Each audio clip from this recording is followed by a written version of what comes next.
అందరికీ నమస్కారం అండి. ఎలా ఉన్నారు? అందరూ బాగున్నారని, ఇంకా బాగుండాలని మనస్ఫూర్తిగా కోరుకుంటున్నాను. ముందుటి వీడియోలో మా మహాలక్ష్మి గోమాత ఆరోగ్యవంతమైన బిడ్డకు జన్మనిచ్చి తల్లి అయిందని చెప్పాను కదండి. ఈరోజు తల్లి బిడ్డకు స్నానం చేయిస్తున్నాము. 33 కోట్ల మంది దేవతలు ఆవులో నివాసమై ఉంటారని చెప్తారు కదండి. మరి అటువంటి గోమాతకు ఈరోజు మేము బారసాలను నిర్వహిస్తున్నాము. ఈ కార్యక్రమాన్ని మేము ఏ విధంగా నిర్వహించుకున్నామో మీతో కూడా షేర్ చేసుకుంటాను. వేకువజామునే నిద్రలేచి వాకిలిని శుభ్రపరిచి ఆవు పేడతో కళ్ళాపు చల్లి ముగ్గును ఉంచి ఆ ముగ్గును అందంగా ఇలా రంగులతో అలంకరించాను. ప్రతిరోజు జరిగే ప్రహసనమే, కానీ ఇలా మీ అందరితో షేర్ చేసుకుంటే నాకదో ఆనందం. అందుకనే మీతో ఇలా షేర్ చేసుకుంటున్నాను. ఇలా ముగ్గును ఉంచిన తరువాత ఆవులను కట్టేస్తాం కదండి. ఆ ప్రదేశాన్ని కూడా చక్కగా శుభ్రపరిచి ముగ్గును ఉంచి ఆవుకు దూడకు రెండింటికి వేడి నీళ్లతో చక్కగా స్నానం చేయించాను. అప్పుడప్పుడే ఎండ వస్తూ ఉంది. ఆ ఎండకు స్నానం చేయించిన తడంతా పోతుంది అని కట్టేసి ఇక మా పనులలో మేము నిమగ్నమయ్యాము. ఈ దూడ చూశారు, అప్పుడప్పుడు వాళ్ళమ్మ దగ్గర పాలు తాగుతూ వాళ్ళమ్మ చుట్టూ తిరుగుతూ ఎంత ఆనందంగా ఉందో. కొన్ని ఆనందాలకు వెలకట్టలేము, అంటే ఎంత డబ్బిచ్చైనా మనము కొనుక్కోలేము. అలాంటి ఆనందాల్లో ఇదిగోండి ఈ ఆవు దూడను చూస్తే కూడా కలుగుతుంది. ఈ రెండింటిని ఇలా చూస్తుంటే ఎంత టైం అవుతుందో కూడా తెలియట్లేదు. నాకే ఇలా అనిపిస్తుందా, మీకు కూడా ఇలానే అనిపిస్తుందో తప్పకుండా కమెంట్ చేయండి. ఇలా అమ్మా కొడుకులిద్దరూ ముచ్చట్లాడుకుంటూ ఉన్నారు. ఆ ముచ్చట్లను కాసేపు చూసి ఇక మిగతా పనులుంటాయి కదండి, ఆ పనులను ప్రారంభించాను. స్నానాది కార్యక్రమాల అనంతరం ఇదిగోండి గడపను ఇలా శుభ్రపరిచి బియ్యం పిండితో ముగ్గును ఉంచి ఇలా అందంగా అలంకరించాను. ఈరోజు గోమాతకు బారసాల కదండి.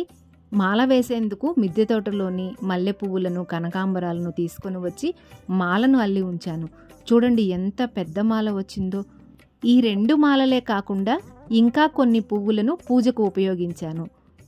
మల్లె పువ్వులు కనకాంబరాల మాలను పటాలకు వేసి విడి పువ్వులతోటి పూజను చేసుకున్నాను.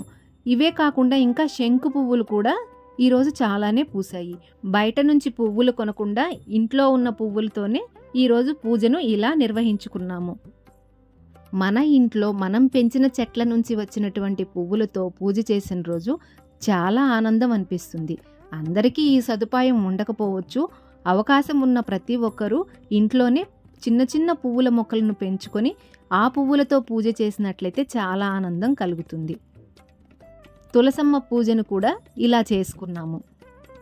ఇలా ఇంట్లో పూజను నిర్వహించుకున్న తర్వాత ఇదిగోండి ఈరోజు కార్యక్రమానికి ఇలా అన్నింటినీ ప్లేట్లలో పెట్టి సిద్ధం చేసి ఉంచుకున్నాను. అబ్బాయి గారికి నామకరణం కదా, ఇదిగోండి ఎంత రాజసంగా కూర్చొని ఉన్నాడో. నిజంగా గోమాతకు సేవ చేయాలంటే అదృష్టం ఉండాలండి. అటువంటి అదృష్టం నాకున్నందుకు నేను ఎంతో సంతోషపడుతున్నాను. ముందుగా మహాలక్ష్మికి చక్కగా పసుపు రాసి కుంకుమ బొట్లను ఉంచాను. లక్ష్మికి సర్జరీ చేసి బేబీని తీశారు కదండి, ఆ కుట్లు కూడా తొందరగానే మానిపోయాయి. ఇప్పుడైతే లక్ష్మికి కుట్లు బాగా మానిపోయి ఆరోగ్యంగా ఉంది.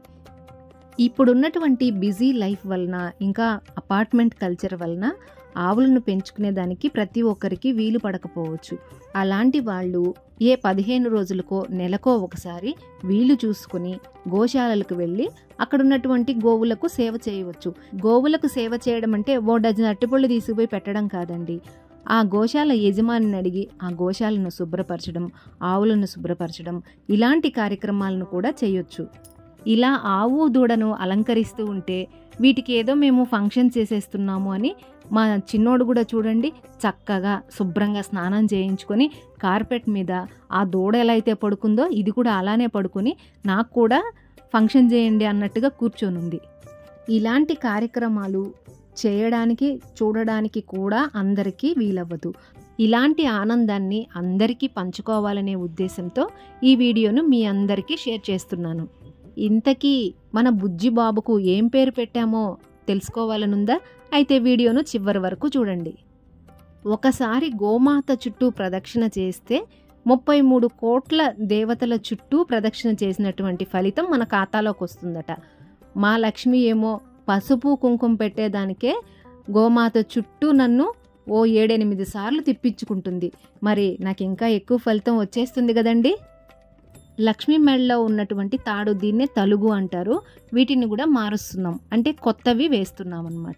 బారసాల సందర్భంగా లక్ష్మికి కొత్త ఆభరణాలు వచ్చాయి.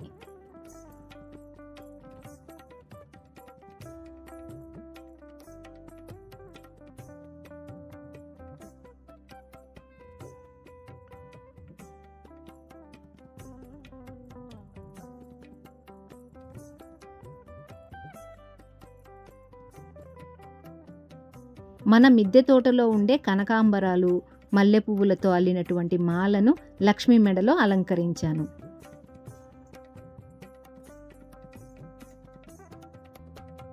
ఇలా లక్ష్మీ పనులన్నీ అయిపోయాయి. ఇక బుజ్జోడిని అలంకరిద్దాం. వీడు హాయిగా కార్పెట్ మీద పడుకొని నిద్రపోతూ ఉన్నాడు. ఎంత ముద్దుగా అమాయకంగా పసుపు కుంకుమలను పెట్టించుకుంటున్నాడో చూడండి. చూడండి బుడ్డోడు బొట్టు పెట్టించుకొని ఎంత ముద్దుగున్నాడో. ఇంతకీ మన బుజ్జోడికి ఏం పేరు పెట్టామో తెలుసుకోవాలనుకుంటున్నారా? సోమవారం రోజు పుట్టాడు కదండి, అందుకని సాంబశివ అని పేరు పెట్టాము. ముద్దుగా సాంబా అని పిలుస్తున్నాము. వీడి పేరు మీకు నచ్చిందా? పేరు ఎలా ఉందో తప్పకుండా కమెంట్లో తెలియజేయండి. ఈ బుడ్డోడికి కూడా బారసాల సందర్భంగా కొత్త ఆభరణాలు తెచ్చాం. ఆభరణాలంటే మెళ్ళో వేసేందుకు మువ్వలు, నల్లదారము, ఇంకా కట్టేసేందుకు తాడు, వీటన్నింటిని కూడా తీసుకొచ్చాము. ఇదిగోండి మన బుడ్డోడు నల్లదారాన్ని కట్టించుకుంటున్నాడు. ఇక 2-3 రోజులే అండి ఇంత బుద్ధిగా ఉంటాడు. ఆ తర్వాత వీడిని మనము పట్టలేము, అంత గెంతుతూ ఆటలాడుతుంటాడు. బుడ్డోడికి కూడా ఒక చిన్న మల్లెపూల మాలను వేసి అలంకరించాను. చాలా ముద్దుగా ఉన్నాడు కదండి. ఈ బుడ్డోడికి ఏ దిష్టి తగలకూడదు.